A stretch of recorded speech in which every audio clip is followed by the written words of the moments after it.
if these governments are failing or not democratic, which is very true, it isn't as if the international community is staying on the is advocating for something different necessarily. I mean, they're not. And, the Chinese have a policy, for example, I don't talk about what goes on in your country. You don't talk about what goes on in my country. Let's do a deal. So, if you have a certain style of governance in your country, that's good. And that happens a lot. 10 years ago, if somebody asked me where would democracy be growing, East Africa or West Africa, I would have said East Africa.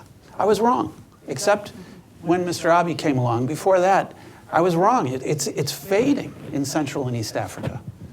Where is it growing? Who knew? West Africa, Liberia, Sierra Leone, Senegal, Gambia, Ghana, even, to some degree, Nigeria. It's quite exciting. I didn't see that 10 years ago. So you never know. So with reference to youth, the answer is yes. Is Africa rising? But usually despite the actions of governments and their donor supporters. And when I mean donor supporters, I mean the Western countries, I mean China, I mean Russia, I mean all the international agencies that are working there. They're usually supporting the status quo. And as I say at the bottom, the status quo just doesn't work for many youth. The current situation, you walk down a street in an African city, they're not going to tell you that things are going well and this government's really taking care of youth. It's not true. I have never found that. Very few will say that. So the hope, I think, is not there. One of the things that happens is that we have a lot of talk in doing research for the Outcast majority, this issue of stovepipes and silos. And what that means is, I work in health, or I work in education, for example, or I work in governance. And youth don't live in silos. Nobody does, right? There's a tendency for people to move across those silos and so forth. What that does is quite often agencies and governments decide according to their priorities, not the priorities of Africans, of African citizens, what's good for them. So you get this strange idea, all right, development economists, they run their numbers in Washington or Brussels or somewhere, and or in African capitals, and decide what they're going to do. And usually it comes down to like this. So where do Africans go during and after wars, and just generally? They go into cities and into informal economic sectors. Okay. What is the development work focusing on from governments? The opposite direction, the agricultural sector and the formal economic sector. There's this feeling that everybody should be working in the formal economic sector. Are you kidding me? Do you know, what I know about the formal economic sector in Liberia, everything I've heard is if you don't have big bribes to pay, you're out. So why are you going to join the private sector? And how is that not relevant? How is bribes not relevant? Why is it, if you're a female youth, do you think you have a chance of getting into the private sector? Maybe if you're a cleaning lady. But to get a real option they don't hire female youth. Most women and female youth in Africa are working in the informal sector, and they're going to be there till they die.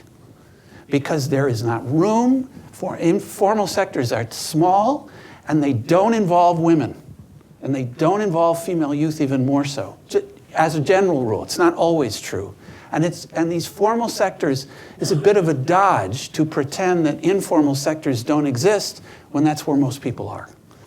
So there's this idea that we, Africans should farm. Are you kidding me? Who wants to leave a city and go and, do this all day in the sun?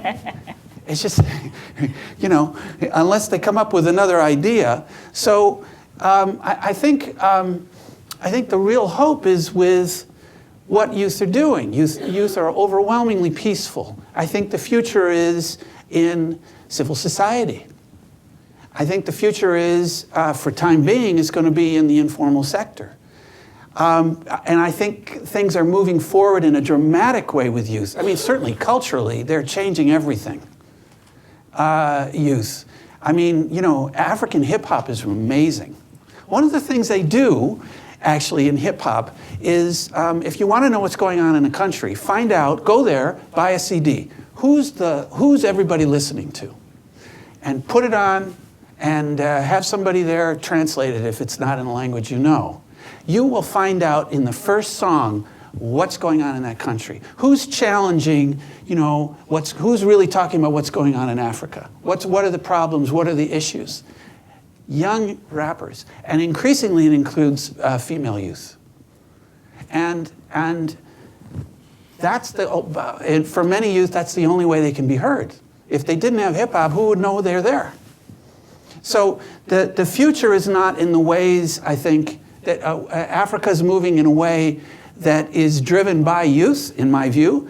And I think that what's going on now is that governments and certainly international community had better catch up. Because you know, these governments are going to be increasingly irrelevant because they don't know how to deal with their own people. And so what that does in the broader scheme is question their legitimacy. And I mean, the systems of corruption in some of these countries are just mind-boggling. I mean, one of the reasons why everybody in Sudan has had it with Bashir is because he's sucking all the, you know, I mean, like the oil revenue and everything else. Where's the economy? Where did all the money go?